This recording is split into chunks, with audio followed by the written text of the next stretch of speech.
Put that coffee down. Coffee's for closers only. And the nice guys on business. If there was one thing, and I told him this yesterday, I said, Ricardo, I said, the only thing that I would change about this entire project was the fact that your guys didn't realize that we were living in here as they were doing the project.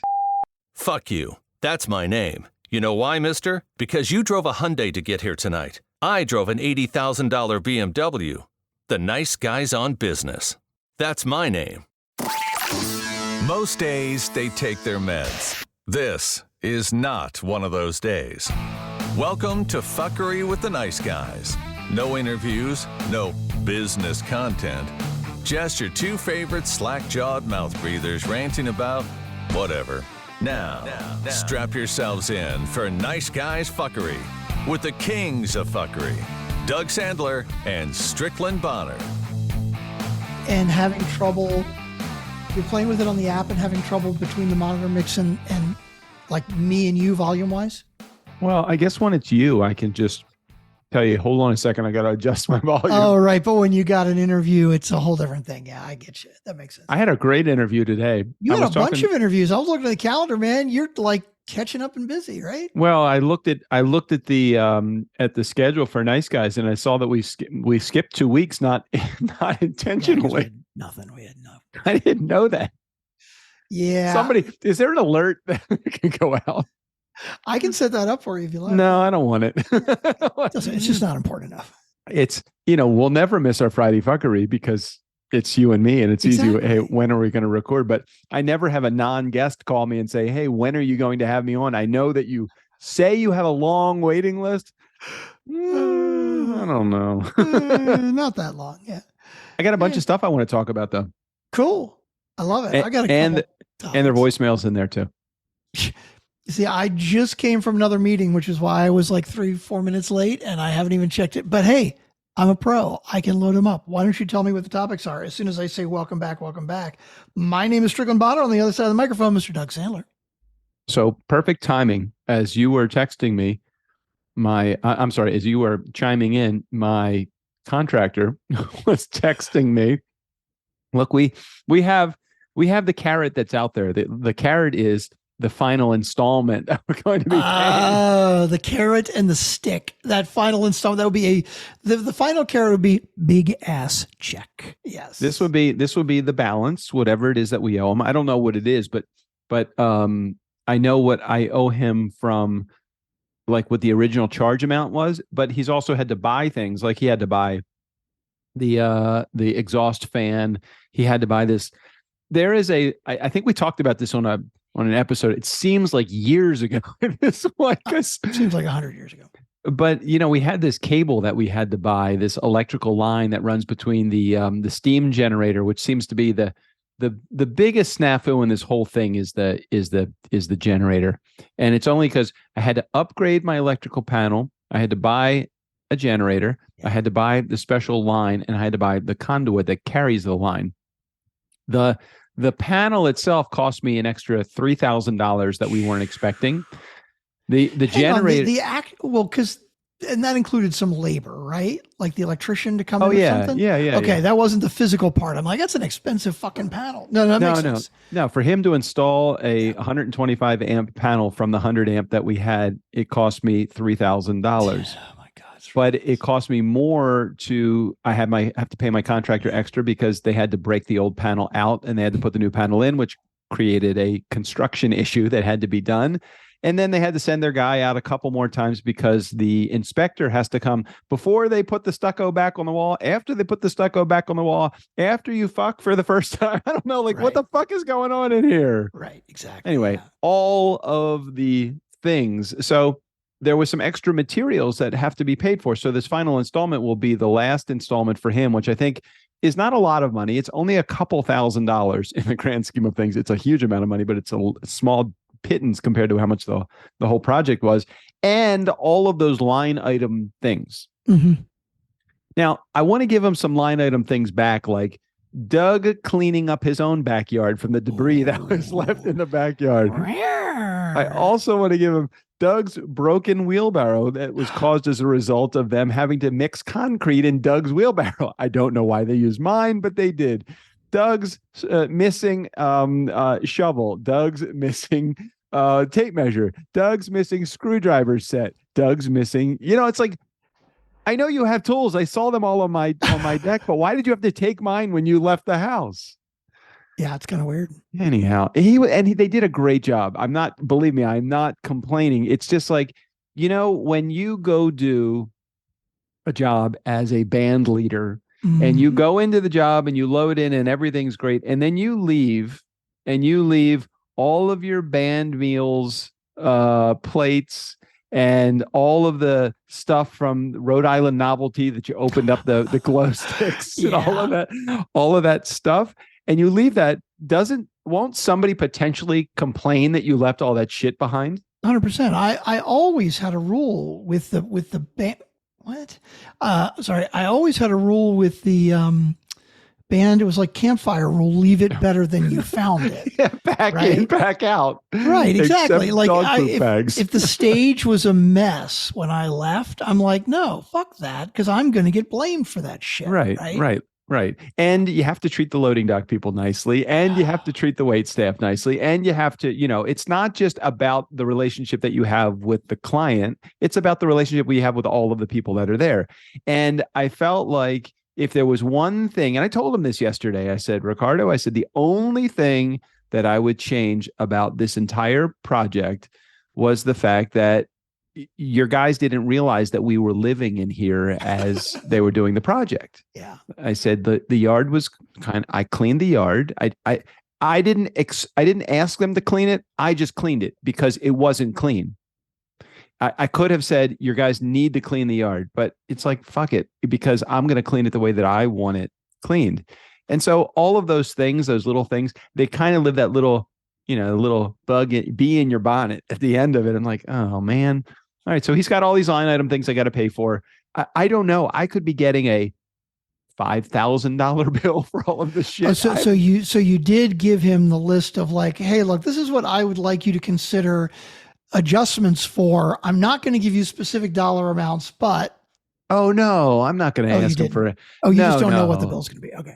No, yeah, I don't know what the bill's going to be because I don't know what stuff. I know that he included like the drywall, and he included the the drywall mud and all of that. But like my electrical line, the actual physical cable was $1,000 for the cable itself that ran, the 50 feet length of the house. So it's like, that's the stuff that I think that's my biggest expense, but I don't know until I get the bill. So just waiting for the bill. Yeah, I've had plenty of those before where I'm like, oh boy, I know this is going to get expensive and I know there's more to come. And then when you actually get it, you're like, fuck, I didn't think it was going to be that expensive. I did not expect that. Yeah. The other conversation I want to have is not that we need to continue this conversation that we had yesterday, but it would be an interesting conversation to have, the whole, and I know there's a bunch of people in the audience right now that are probably saying in our community that are saying, man, that is a great topic because I don't know what to do myself. To or not to buy, or buy or not to buy solar panels for your fucking roof. So it's funny that you mentioned that because this was a topic for me as well, but a slightly different reason. So Doug and I had a conversation yesterday about solar panels because I've been considering getting solar panels, and Doug, without trying to do it, Doug basically talked me out of it. And that was the part I wanted to talk about. But let's talk about the actual conversation first, because I basically said to Doug, look, I'm talking to a bunch of vendors and I'm thinking about getting solar panels, and it'd be really cool not to have an electric bill. But the bottom line on this is I've got guys that are like, hey, you can continue to pay what you're paying for electricity now, but it would really just be a bill to pay for your solar panels, which you will own eventually. Cool, great. I love the idea in theory. But in practice, the way that they're keeping the bill, the monthly bill to pay for the solar panels, the same as my electricity, is by giving me a 25-year fucking loan. And I'm sorry, I have a mortgage already. I don't want another 25-year loan. So I started thinking, cool, great. I still want solar. How could I pay for this in less time? I'm okay if, let's say hypothetically right now, my electric bill is approximately $100 a month, right? Well, if I pay more than that, if I pay $200 a month, or if I pay $250 a month towards my solar panels, can I have it paid off in 2 years, 5 years, 8 years, 10 years, something considerably less than 25 fucking years, which is not what I want to do. But I think that comfort level is somewhere around, at least in my mind, that comfort level is, I would say 3 to 6 years. If you get beyond that, it's like, then I got another fucking home equity line of credit kind of thing. And it's like, I don't want that. I want to see some light at the end of this fucking tunnel. Dude, you and I are on the same page. I do not even want a fucking 10-year loan on goddamn solar panels, 3 to 5 or 6 years, right? Yep. So I started figuring it out. And you know what? It is an amount at 2 years, 5 years, whatever, that I could afford, especially if I'm not paying my $100 a month electric bill. And so I'm talking to Doug about it and the best way to do it. And like and Doug basically said to me, in not so many words, without saying it, he's like, you're going to save $100 a month on the electric. Is it that big a fucking deal? to have to pay 2 to 3 times, maybe 4 times as much a month for the next however many years. And then I've got equipment on the roof that, sure, there's a warranty on it, but I got a 25-year warranty on it, but the roof is only warranted for 10 or 15. And so if you have to replace the roof, you got to take the panels off, and then we didn't even talk about that. We didn't even get into that shit, right? I mean, that was the other stuff I was thinking.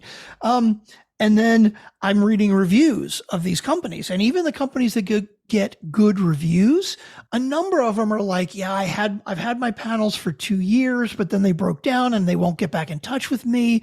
And so they're basically doing nothing for me right now, and I can't get somebody to call me back. And I'm like, to save $100 a month on electricity, right? I'm in a house by myself. It's 1,850 square feet. I mean, it's not by myself. It's me and my daughter, but it's just 2 of us. 1 story, 1,850 square feet. I have gas heat, right? So in the wintertime when it gets cold, it doesn't save me shit, because in the winter, my electric bill is like $50 a month, $60 a month. And I'm like, fuck all this. It's just fucking stupid. It's so much mental gymnastics that you're going through in order to do this. And it's not one of those things that is just that big a deal. It's not like I'm saving $500 a month because I don't have this expense. That's not where you're going to be. And as well as I do, $100, even if it was $200 or maybe even $250, not enough to make an impact in your life, to make a difference. And it's like, why go through all this shit if you don't have to? And the aggravation that's going to be caused potentially by the vendor or lack of service, or the longevity of the company's existence that provided them when it breaks down, none of that shit is worth it. And those are all parts of the decision that I went through. I'm like, if I upgraded not that you have to because you just moved in, but I had a 25-year-old AC, and so from an electric standpoint, that probably was the most inefficient unit I could possibly have. Right. In the summer, that probably will save $200 a month for me. And it broke, the old one. So I needed to do something. Right. I wasn't just going to repair the old one. And so when that kind of shit happens, you have to make a decision. Nobody is forcing you to make a decision right now. And you know how technology is. Something is going to come out in, who knows, in 2 years, in 4 years, in 5 years, that would have completely created an obsolescence for the solar panels that you were going to put on your roof next month. And that's it too, right? So I was looking at anywhere from 16 to 20 panels, and I'm looking the specs, and the specs are like, these are very efficient. They're 21% efficient. And I'm like, that sounds like 79% inefficient. What the fuck? That's good? 21% is good? And because that was the other thing you and I talked about. It's like, in 5 years, what if they have 40% efficient panels, right? And I could buy half as many and get the same output, or 60% efficient. What the fuck? Like, tech is changing so quick. And like you said about the companies, right? So the companies that a lot of these companies are like fly by night, and they're around for a couple of years. Well, they're around solar. for a couple of years, right? Right. Solar is like the Wild Wild West right now. So like there's one company that I'm talking to that's been around since 85, and that's amazing. But the other company's been around 7 years, and it's like, okay, that's a long time. But is it really a long time when you're talking about a warranty that's 25 years long? Are they going to be around in 10 or 15 or 20? I don't fucking know. Right. And I'm like, fuck all this. I don't want to do it. But it's so interesting because the bigger picture thing, the topic I wanted to talk about that related to the same conversation was, I think I'm a bit unusual in that I like being wrong. Like, I don't want to be wrong, but I appreciate when it's pointed out that I am mistaken on something. I have no problem. Fill me in. I like this. So like numerous times in the conversation we were having yesterday, at least 2 or 3 times, you said to me kind of apologetically, you're like, dude, I want to tell you, I'm not trying to talk you out of this. And all I kept thinking was, no, I'm fucking happy. Like, basically, you were trying to say to me, dude, I'm not trying to make you feel like an idiot, like you were stupid and didn't think about this stuff. No, man, because I've been through all this shit too. Everything that's going through my head is fucking thank you for pointing this shit out to me. I have no problem being pointed out to that I was wrong or I was stupid. It's like, I just want to get to the right answer. And I don't care if I was the one that was thinking incorrectly before. Well, you know how when you get caught up in a subject, you get so immersed in the subject that you can't see the forest for the trees. You've already made, I'm not saying you did, but you've already made the decision to move forward with something. Now you're just trying to figure out how to make it work. And I say, can we step one step back for a second? Before you buy the extended warranty on the car, can we talk about the necessity for the extended warranty on the car? Not what color do you want your undercoating to be? Right. That's it. Exactly. I was too fucking close to it. I had already wrapped my head around so much that I was going to do it. The only question was the how. And stepping back into the question of why, or should I do it at all? It's like, I was so far beyond that. I'm like, I needed to step back and do that. If there's anybody in our community that has the counterpoint as to why buying solar or getting solar is important. The other thing that I pointed out to you, and this was the part, like, to me, that is the biggest drawback for solar. We have not created as consumers any of the rules when it comes to solar, whether it's the government, rebate for doing it. Great. I'm glad they're giving us a rebate back, or the utility company giving you the buyback. You know what's going to happen at some point? They're going to say, hold up, we got enough people giving power back to us as the utility company. We don't need any more. They could change the rules on it tomorrow, and you might get nothing back ever, which completely could negate any savings that you have for putting those panels on your house to begin with. And I don't know about you, but I never want to be at the mercy of the electric company. Dude, I'm so glad you said that, because I talked to I got quotes from 4 different companies, right? 3 of the 4, all of the companies were like, hey, if you do extra panels, you can sell the extra electric back to the great electric company. Great. One guy out of 4. Yeah. His recommendation was an 80% system, right? Everybody else is like 105% because you can sell it back. They're asking, so are you going to get an electric vehicle or a hot tub? And I'm like, well, I've already got the electric vehicle. I may get a hot tub. And they're like, well, here, get extra panels. And if you can sell the electricity back. One guy, when he said 80%, I was like, well, why don't I do 100 or 105? They'll buy it back, right? He says, well, technically, yes, they will buy it back. But let me tell you how that went. When people first started doing solar, they would buy it back, and they would buy it back at they sell it to you at 16 cents a kilowatt hour, and they would buy it back at 16 cents a kilowatt hour until these electric companies realized that they were losing, or they weren't making money. Right. So they all got together and said, you know what? We're going to sell it to you at 16. We're only going to pay you 11 cents a kilowatt hour for it. And they can change that shit anytime they want. So they could basically at some point say, you know what? We're selling it at 16. we're going to buy it at 8. We're going to buy it at 6. I'm so like, what the? But only one fucking company pointed that out to me. So the smart solar company says, you know what? Don't worry about the fucking electric company. Here's what we're going to do. We're going to sell you a Tesla battery that you can take your own power. But the Tesla battery is going to cost you between $3,000 and $5,000 more. Hey, but no problem. You can finance that. How much money or how much savings at 11 cents a kilowatt does it take to pay off that Tesla fucking battery that you spent $5,000 on to put in your garage that you had no space to put in there to begin with? No, dude, it's worse than that. The battery, not even the Tesla version, which I'm sure the Tesla version is more expensive. Yeah. One of the companies, the guy said, like, did you want to do that? And I was like, probably not. I'm like, what's the extra cost? And he said for a battery panel that would provide enough electricity for a day. Right? One day. Wow. Like if the power completely goes out. Yeah. Now, with solar panels, it recharges. So basically it's charging. I'm getting electric from the house and it's recharging during the day. But a one day, $12,000 to $14,000. Oh, geez. Fucking ridiculous. I didn't realize that. Right? 12 to 14 grand. Or you could get the one that only powers your AC, your heater, and your refrigerator. Right. Oh, but I forgot to tell you, we got to run a separate sub panel for just those things. Right. I'm like, fuck all that shit. It's bullshit. It's total ridiculous. So I so appreciated you like pointing out to me, like, dude, you know, I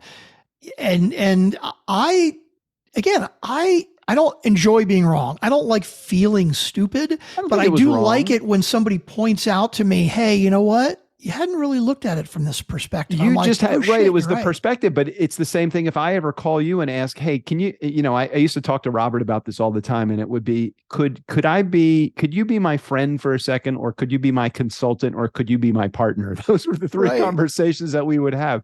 It was like any of those conversations. Hey, just be my friend and agree with me, or be my partner and tell me why this isn't good, or be my consultant and talk me in or out of it, whatever you think would be the best decision. But I need somebody to help me make this decision. And you just didn't have all the facts because you were the only one in that vacuum. Yeah.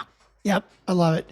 Always get a second opinion from somebody else, an opinion of somebody you trust, like Mr. Doug Sandler. Call him anytime at 4242 DJ Doug. He'll be happy to give you advice. Just leave us a message. I am, what is it? What is the expression? I have what everybody has. I'm an asshole. Just wait, how does that go? Oh, opinions are like assholes. Everybody's got them, and some of them smell worse than others. Yeah, I got it. So we had an interesting awakening this morning. So we go this morning. We woke up. We have our coffee like we normally do. We open the doors so the cats that want to go outside can go outside for a moment or two. We're watching because it's coyote season, so we're watching for coyotes. As we go out, I basically yell in my yard so all the coyotes will disperse.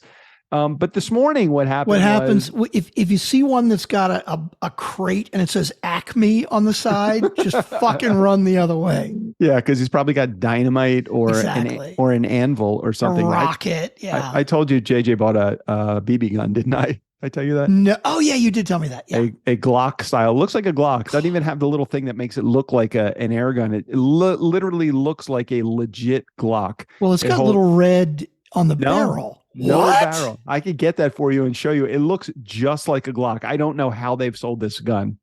Wow. I thought it had to be like red on the end. I thought so gun. too. But I guess if it's BBs, technically it's a real gun. Okay. Anyway, so it holds 18 pellets, 18 BBs of whatever gram weight it is. Yeah. And we were doing some shooting. It's got the laser sight on it and everything. So the problem is going to be when the coyote carries off a cat to not hit the cat with the BB as opposed to details. So instead of the gun, I usually just go out there. I make my presence known. I pee on a couple of trees so none of the coyotes know that it's so they know that I'm out there. Anyway, this morning it was not the coyotes that I had to be concerned about. This morning it was the pool. So our special needs cat, which we really never let out of the house because she can't see. I mean, she has some detached retinas, so she can see light and she can make out things like food, but she can't really navigate well. And she knows where the pool is because she's been around the pool many times while we're out there with her. Mm-hmm. Anyway, so we let her out and she very rarely goes too far close to the pool. So this morning, however, was a different situation.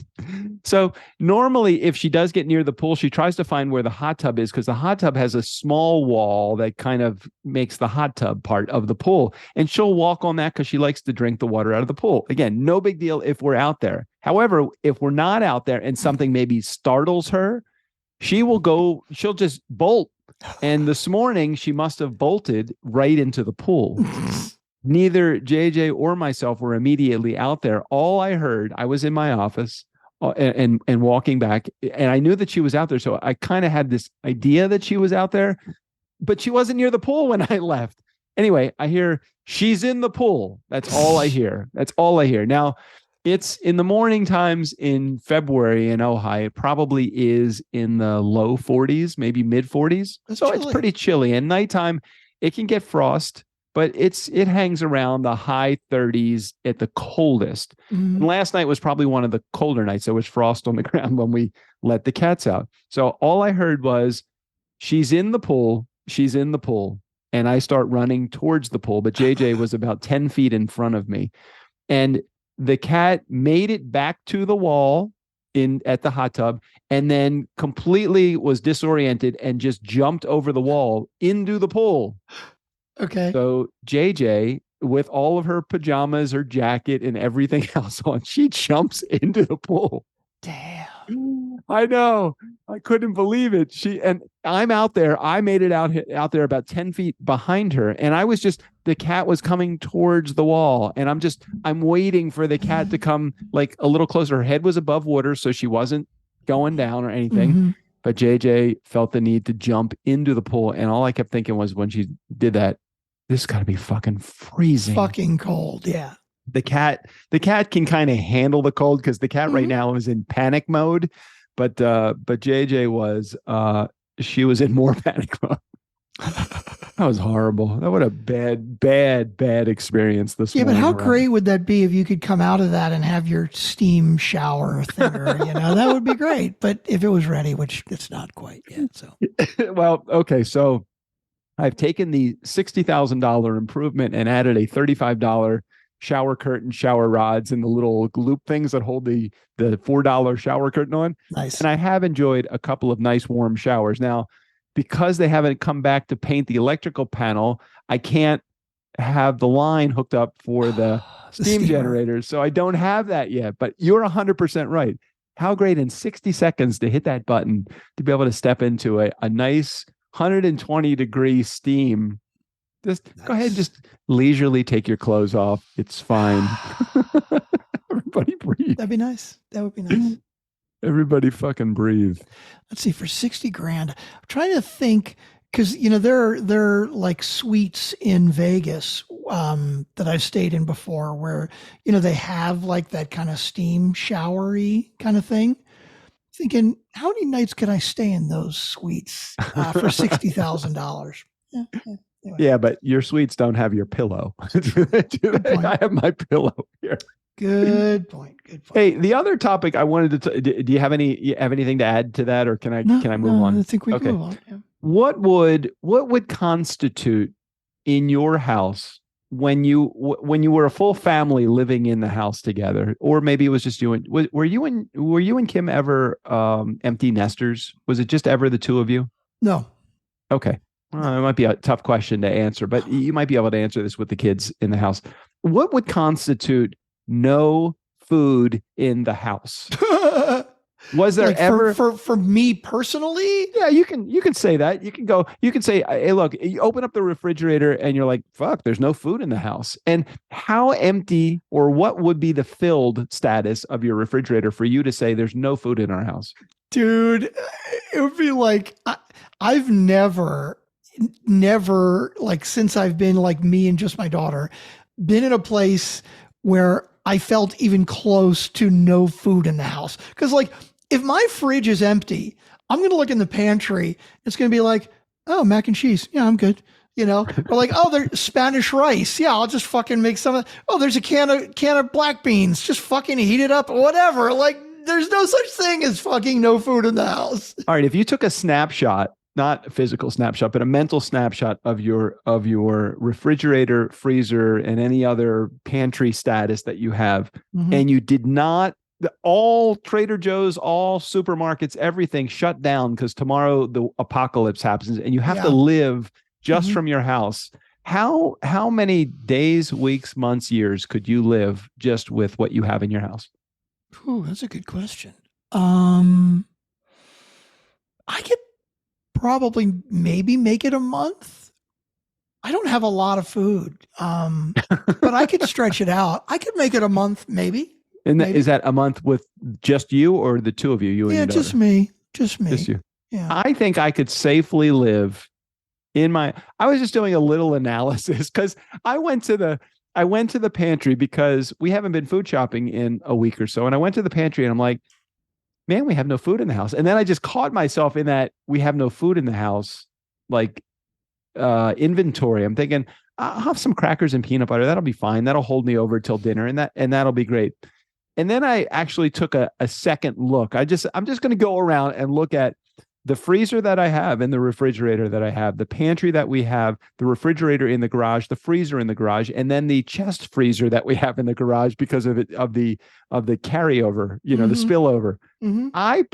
I bet without any exaggeration, I could live for 6 months without having to go to the store. And yet my brain went to, we don't have any food in this Dude, house. I'm telling you, I want to go take a picture of the inside of my fridge right now because you would look at my fridge and go, oh, you haven't got any fucking food. You got to go out, eat out tonight. You got nothing. I'd be like, whatever, fuck it.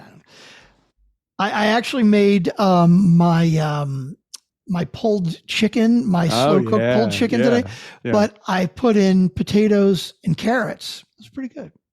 So JJ generally goes on these interesting like diets. Like right now she's on this I forget if it's called a cleanse. I forget what it's called, but she's got like a program that she's following. And so the program that she is following is for yesterday, today, tomorrow. I'm going on site for the IASLC. I have a program for them for the next 2 days. And so she decided that was when she was going to do it. And so we kind of have like this unwritten rule. It's like the stuff that we order from like, what are those like Pete's Paleo or one of the meal companies, Green Chef or any of those, we won't eat them unless we both will be able to eat them. And I'm like, you're on a diet for a week. Why do I have to suffer? Right? So tonight I'm having Trader Joe's frozen pizza. I'm like, I got plenty of those. I love going to Trader Joe's. Do you like the freezer section of Trader Joe's? Yeah, it's been so long since I've been to Trader Joe's though. Oh, you don't have Trader Joe's in Texas? No, we have them. There's not one close to where I am. It's like 20, 25 minutes away. And it's just there's not enough special there for me to make a special trip. That's considered local for me. When I go into town to get my provisions and my petrol. I gotta go there. Provisions and petrol. I gotta go into the city of Ventura. I gotta go down there. Drive into the city and get my petrol. All right, let's see. So I talked about the cat in the pool. I talked about what constitutes out of food in your house. I give you the bathroom update. We haven't put any we'll get into this later. We want to talk about this right now. Voicemail. We have voicemails, I believe. We do. There are how many? Now I'm super curious as to what it is we're not going to talk about yet. Oh, I mean, it's an easy subject. I don't want to get into it because it probably won't mean much to you. But at the same time, it's like, your project isn't finished until you have like shit on the walls. Like we haven't, we don't have any art that's been up there on the walls. JJ always has these great ideas about what she puts up on the walls. And she has like a picture of like a woman with cleavage, and she's got another one with a guy and a girl dancing like a tango or salsa. And I'm like, yeah, where do I get to actually put my picture of my Ford F-250 pickup truck? Where does that go? And she just laughs at me because she's like, no, you're not in the art department. I'm going to be in the art department. The art department. How come she gets to decide? Well, you get to put that image up in your office. I know, but why in a nice size house like this? Why is the only room in the house my office? I don't know. Don't I carry half of the responsibility that this house has? See, I'm trying to be polite here. You don't really have trying to be polite. No, yeah. Are you talking about women in general or just specifically JJ? Specifically, JJ. Oh, go. I'm interested. I'm interested. Maybe I'm interested. I don't know. The reason that you don't have, let's say, permission / responsibility. Yes. Is because you choose not to take it. But that's not about JJ. That's about me. 100%. That's more about me. And that's so funny you say that because and you've known me through many relationships. Mm-hmm. In what relationship has that not been the case? It's None. every relationship. Yeah. I attract that because that is what I gravitate towards. I gravitate towards strong women that are decision makers. True. That give me the ability to not have to make decisions. True. I hate I tend to let the universe make decisions for me. Mm-hmm. And the universe usually pays off really nicely by making the decisions for me. In the case of my relationships, hey, is Tesla down 5.25% today? Is that what I'm down saying? Today? It's funny. I thought they were going to go back up because actually I was going to. It got down so low. I was going to buy a couple more of them there because I think I have the whole 30. Full service driving bullshit where the recall. Yeah. So whatever. Not like I got a lot of money to buy more anyway, but no, I have Robinhood and I think I have $50 in Tesla. Hold on, I got to give somebody a winter update. He's here.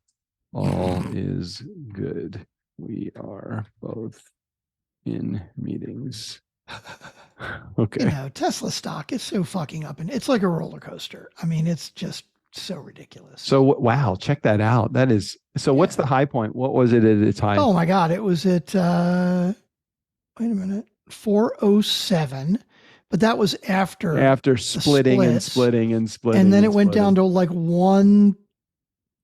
was at 113 in January. Damn. And it's at like 200 now. I mean, that's just the roller coaster is fucking ridiculous. So if somebody were to, and how far back does that go? That goes back to 2006. What does that say? I can't see what that 2017, 2019, 2018. Okay. So if somebody were to invest, let's say $10,000. I guess you could just type this in. If I had invested 10 grand in Tesla in 2019, how much would that 10 grand be worth right now? Dude, I don't know if I told you, I bought my Tesla stock in like fucking 2017, 2018, but I bought like 5 shares. 10 shares or something.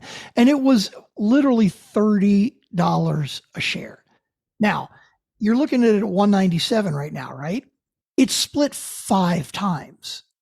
So basically, that's equivalent to $1,000. $1,000, right? My each of my $30 shares that I bought fucking 5 of, right, are worth basically $1,000 now, but I only bought 5. That was the mistake. So well, it's like, okay, if you would have bought Amazon or Apple or anything, if you would have invested $10,000 in Apple in 1982, or whatever, 84, or whenever they first introduced the Macintosh, what would that $10,000 be worth right now? Oh, who knows? Well, I think, did I tell you about, Duff McKagan, who was the, Cake Boss? Bass player. Cake Boss. Wait, isn't that his name? No, that was Duff. Oh, that was the Baltimore guy. Duff. Yeah. Cake Boss. He was a good guy. Yeah, I met him at a couple of events in Baltimore. Duff McKagan, I can't remember if he was a guitar player or the bass player for Guns N' Roses. It's kind of embarrassing. But he had a one-man show where he basically kind of reads stuff from his autobiography and plays. It's funny because he's got a band playing behind him and they're playing like background cocktail versions of Guns N' Roses songs, right? He talks about like why he doesn't need the money, right? He's like, yeah, you talk about rock stars and like they make so much money and so many of them have no money today because they just burned it all off. And he said, I got more money than I know what to do with, but not because I was smart. It was because I got lucky. He said, when we started making a shitload of money, I had my accountant and he was like, yeah, you should invest. And I said, okay, well, I'll invest in companies that are near me. And I was from Seattle. So I put money at the time into a couple of little companies called Apple, Amazon, and Starbucks. Like these fucking 3 Seattle companies that he just fucking happened. And it's like, He's like, yeah, I never have to work again, but it's not because I was smart. It's just because I got fucking lucky. I'm looking at this with Apple's closing last week at whatever the price. It means an initial $10,000 investment in 1984 today would be worth, so $10,000 invested in 1984 would be worth $14,246,593. Okay, but that's a long curve though. Hang on. Plug that in for Tesla in 2018.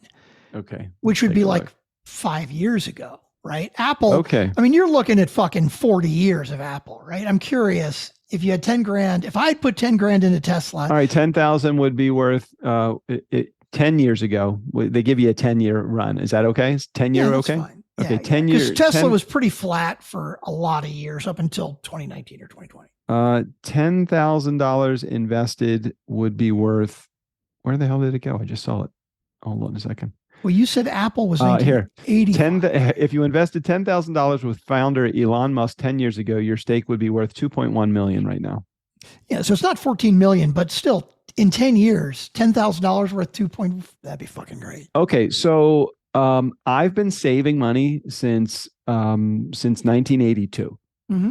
Okay, and there are some accounts that I have not touched since 1982. No money going out, only money going in. Mm-hmm. And I think about all of the opportunity that I had. I invested in some fucking dog ass, even mutual funds like MFS Emerging Growth B, which I think was one of the tried and true things. And I believe that at some point along the way, they either went bankrupt or they were, it's like I invested in, what's the name of that company that went belly up, the energy company? Oh, Enron? Enron. It's like, I think I have a philosophy. It's buy high, sell low.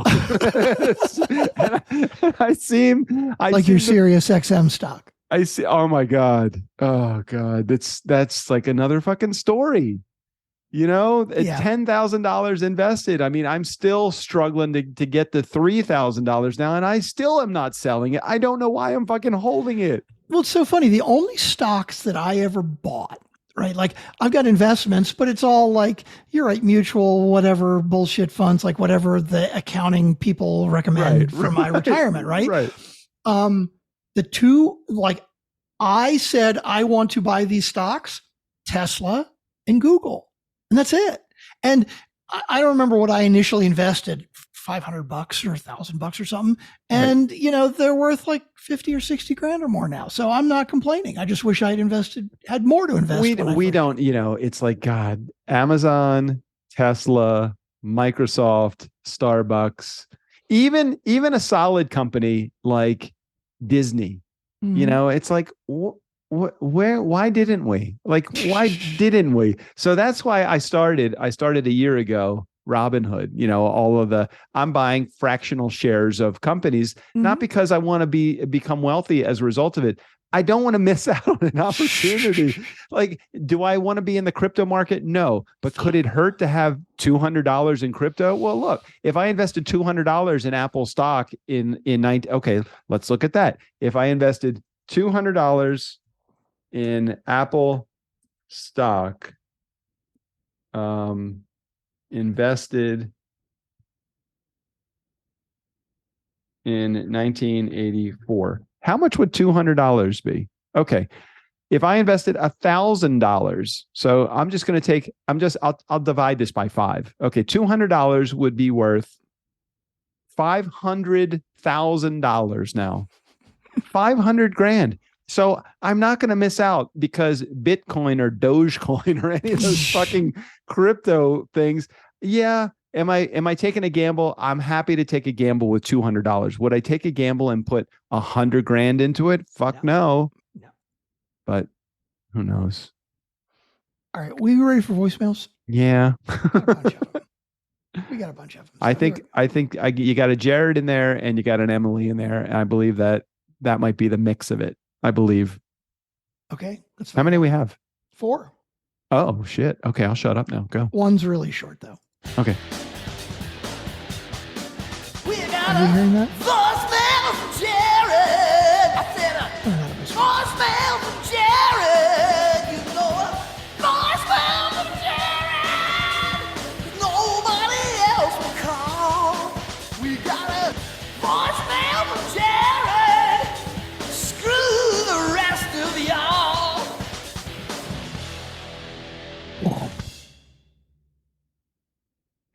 I left a nice long block and you didn't say anything. No, man, there's 4 of them. You scared the shit out of me. Oh, okay. Here we go. Let's go. Hey, Doug. Hey, Strick. Jared here. So you guys are talking about the remodel. And Doug, you just, I'm enjoying listening to the remodel. And then I about pass out because you mentioned you're at about $60,000 now for the bathroom. Like, holy fuck, dude. Yeah. So here's why that's my reaction. Well, first of all, that's just a shit ton of money for a bathroom. But I got to also remember you're in California. So that's hard sometimes to keep in mind. But I'll put in perspective of where I come from. So not my first, but my second house that I had bought, that amount of money you just spent on the bathroom was over 3 times as much as my first house I bought. Yeah. What? Second house I bought. So put that in perspective for you. Hang on. He bought a whole fucking house for $20,000? I bought a house on Southport Street in Canton for $28,500. What the fuck? I bought a row house with my mom. It was 1980, somewhere around there. I was like 16 or 17 years old, and I bought this row house, and I'm like, hey, Mom, let's do this row house. It's $28,500. And we were getting like $600 a month in rent. So it was a positive cash flow. Fuck, we sold it. The American Can Company went into condo mode as soon as we sold it. That $28,500. If I had held on to it for literally one more fucking year instead of selling it for $40,000, I would have sold it for close to $200,000. Again, buy high, sell low. I mean, this is it. It works for me. It seems to have worked for me. Oh, okay. I over 3 times as much money as I bought a house for. Yeah, I know. Now, once again, definitely not California here. It was a very tiny house, and not tinier than my fucking bathroom. So all those things led to me getting a really good price, but even at that good price, it honestly wasn't like super cheap for the time, and that was many, many years ago. But I just like, holy shit, dude. Anyways, it sounds like a fabulous bathroom, and I know you're going to spend a lot of time there. Better. It's expensive dump. I can't wait to hear more about this episode, and I just had to come give you a little perspective from some other parts of the world. All right, brother. I'll see you guys later. Bye. I mean, I understand what he's saying. I mean, just think about this for a second. If you were to go into any, let's say in Kansas or even in Austin, if you were to stay at a non-popular hotel, how much would you pay for parking typically? Oh, God. Well, it depends. Like if it's downtown Austin, you're going to pay $15 a day, maybe $20 a day. So, I'm staying at a hotel.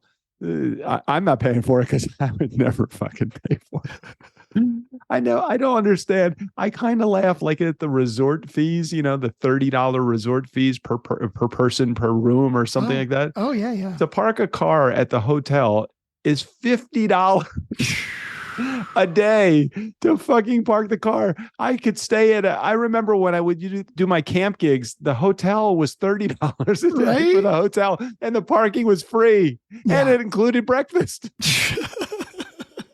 $50. Do they bring breakfast to my fucking car? Oh my God, right? Yeah, that's a lot. $50 a day for parking at the hotel. Jared, I appreciate that. I understand. I don't know that it's a function of living in California, because I don't think that the prices for each individual thing are out of control. It's the combination of all of these things. When you have a stone wall and you have glass tile, and then you have a steam generator, and you have a heated toilet seat that's got a bidet in there, and you got a barn door, and you have all of the things, and you have a solo tube skylight, and you have a heated exhaust fan, and you have marble tile. I have just named for you. And then you have a guy that's reasonably priced as a contractor. It's not each one of these items. It's the collective. Yep. Fuck. All right. Let's hear some more voicemails. Pissed. Jared here. Voicemail number 2. You guys are all talking, and Emily, it's good to hear you on the episode. I don't mind hearing somebody else every once in a while. Just saying. Me neither. But guys, you know I love you. And so for all three of you, I think I was just harassing you about the voicemails and missing one. You guys, it's not the first time you've done it. True. But I couldn't pass up blaming Emily. So Emily, I wasn't upset about it, but I had to give every one of you a hard time. Anyways, guys, love the show. And you guys went long this time. It's taken me a while to make it through because I keep having to pause and do stuff, but that's okay. I like it. The more I get to listen, the more I feel close to you guys. And Doug, yes. I know you're my friend, whether you like it or not. Oh, tough shit, buddy. Can't shake everybody. Emily makes everything more interesting. That's the whole She thing. really does. I mean, I have found that most of our episodes, I mean, I don't even know how we ever kept a 30-minute episode.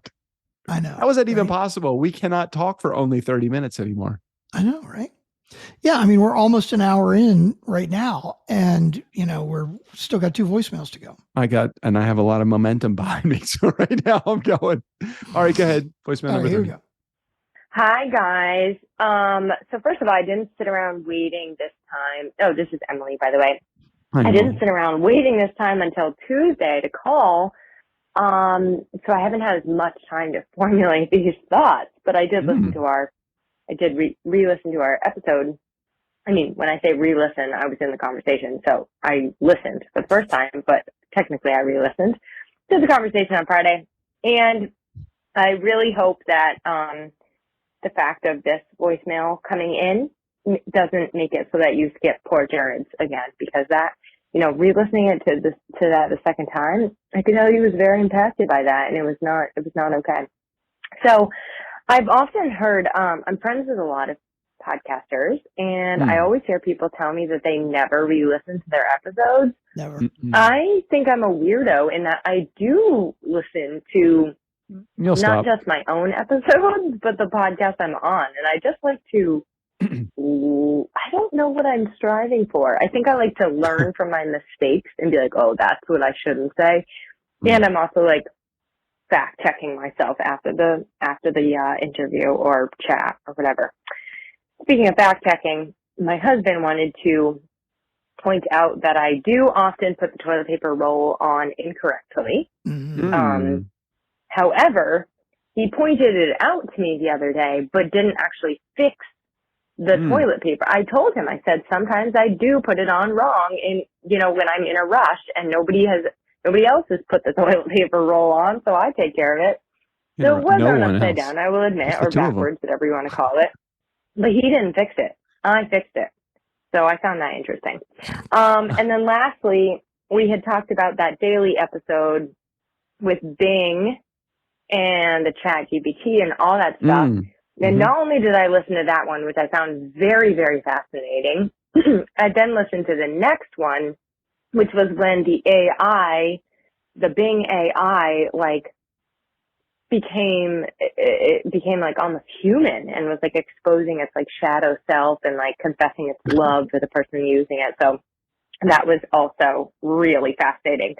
As a content writer, and I do like a lot of blogs for people, I'm really interested in how this is going to change the services not just the services I offer, but also how people are going to be searching for content and how my clients' content is going to need to kind of shift a little bit to be, to drive traffic to our website. So I know that you guys don't want to talk about SEO. I will not continue along that vein, but I did find both of those episodes.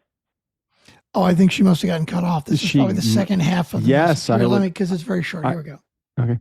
That was highly unlike me to out-talk a voicemail inbox thing. I don't even like leaving voicemails in the first place, except I think you guys are literally the only people I do it for. Anyway, all I wanted to say, for cutting me off, was that I find the whole conversation fascinating. Okay, that's all. Goodbye. Have a great rest of your episode. When did we? It is a 3-minute limit, and I'm looking at this, and she talked for 3 minutes. Yeah. When did we talk about? Because I remember we did have this conversation. I just don't remember who we were referring to. The daily. Somebody was going to have a chat with Chat GPT every day. Yeah. Well, by the way, Emily, we were chatting about you. There's a reason that we were not sharing on video on Facebook, we can't, it wouldn't be appropriate for you to read.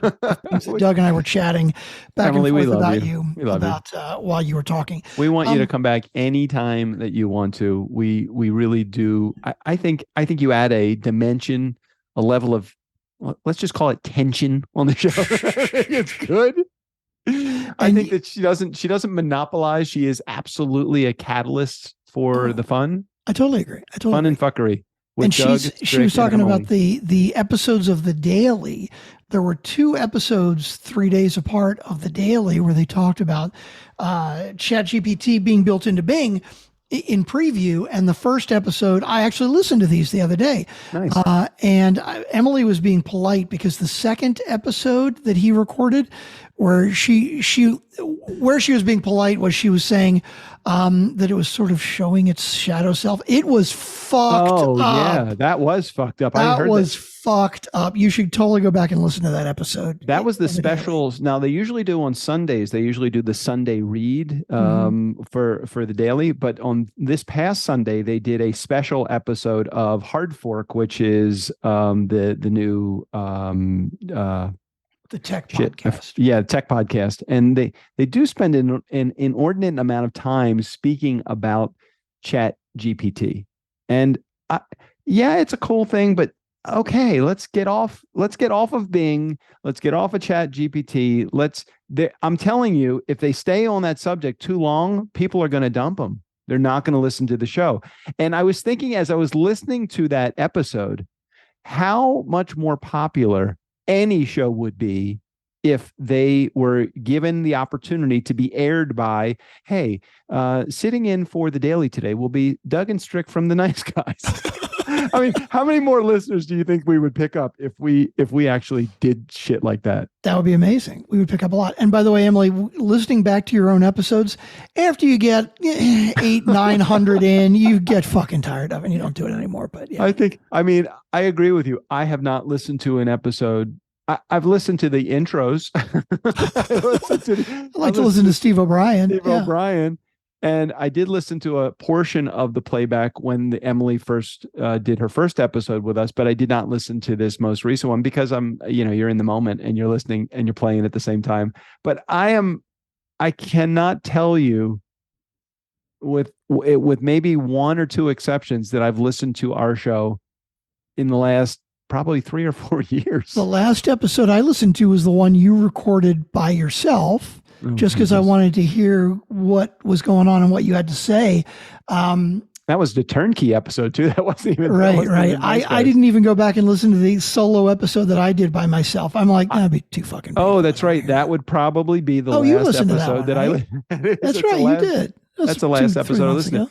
Now, we don't have time to talk about this on this episode. We definitely will do a preview of it the next episode that we're together next week.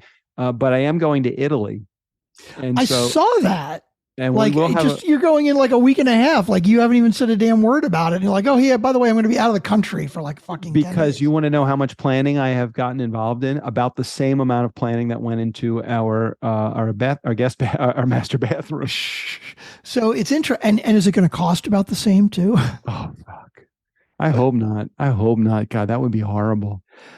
But it's interesting. So you were in Italy before, like right before COVID. Yep. And that was the last time. You're going to go to Europe and it's going to be Italy again.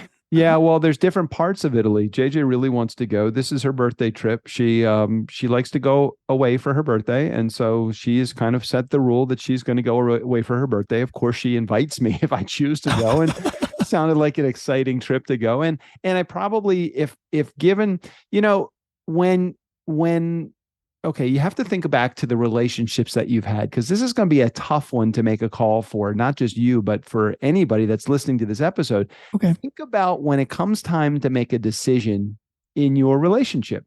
Okay. If not giving an answer equals yes or no, what does it mean for you? And I'll tell you what it means for me first. When somebody asks me a question, if I'm in a relationship with them and I don't give an answer, my automatic response is the lack of answer meant no. Yeah, I could. Yeah. Some people would interpret the lack of answer as a yes. Okay. Some people would interpret the lack of an answer as whatever answer they want it to be. Oh, that's probably a better way. So it's either I go for no and JJ goes for whatever answer that she chooses it to be. She okay. wants it And to be, yeah. Totally understandable. I don't doubt. You don't fault her for that Thank decision. you. I don't fault her for that. So when she asked if we're going to, when she said, I want to go to Italy for my birthday, and I knew that it was going to be on the tail end of this home improvement, my brain was, let's see how this plays out, because we're spending a lot of money on the bathroom and I'm just going to wait a little while. So my answer was, I didn't have an answer. And as she got closer and she kept talking about Italy, I still did not have an answer. And so when we got too close to Italy, I was thinking, well, maybe she's just not going to make the arrangements to go to Italy. Maybe that's okay. Maybe it will go my way, and I will let the universe take care of me, and the universe will say no. But it happened just the opposite. And when I tried to kind of retract my desire or lack of desire for going to Italy, at that point, it was too late for her. I mean, it was probably 2 weeks ago. So It's like she had already made most of the kind of mental plans. Now she just had to put them into play. And who's going to go to Italy of her friends with, literally a 3-week notice? Nobody. So because of my lack of answer, I got what she wanted, which was the yes, which was my no. So I'm going to be a lot more secure in my answers or in my speaking up moving forward about things. Yeah, let's wrap things up. I don't want to get, I just want to say that I understand in certain circumstances, if you don't give an answer, that somebody takes the answer that they want to hear. But to me, the scale of the decision is important. The chances of a piece of bread falling buttered side down are directly proportional to the cost of the carpet, is what you're saying. Is that right? Yeah. Like if JJ said to you, hey, do you want Mexican for dinner? And you're like, I'm not sure. And she goes ahead and orders it. Okay. All good. But like if she says, hey, what do you think about it? I'm not so sure. And then she basically commits to spending, I don't know, $5,000, $10,000, whatever it would be on a vacation, with the presumption that you're going. No. I'm assuming she booked the flight for you too. She wouldn't have just booked. And it's not like she just booked a flight a week ago. I'm quite sure the flight has been booked for a while, unless she spent a shitload. 2 weeks, probably 2 weeks. But let me say this: I hear what you're saying, but I would say my inability to make a decision should not create a situation where she can't do something that she wants to do with me or with someone else. I have to shit or get off the pot. So part of it is my inability to make a decision. This has been a lifelong problem that I have had. I don't like to make decisions. And then once decisions are made, I don't like to make the plans. So I'm a really horrible person. I mean, it kind of goes back to the whole relationship thing with me. I think that I'm a good friend if the friend that is if the friend that is my friend is initiating and engaging. If it left up to me, I'm a horrible friend because I don't do any of that stuff. I don't. Well, I'm not engaging. The bottom line is, if you're not upset that the decision was made for you, then okay. Like if you came back to me and said, you know what? That was kind of fucked up. I don't know. I don't know that I want to get into it, because to me, the answer, when you're talking about something like that, like significant investment of time and money, Mexican food or over a trip to Mexico. And this isn't even fucking Mexico. I mean, you could go to Mexico relatively cheap, especially from where you are.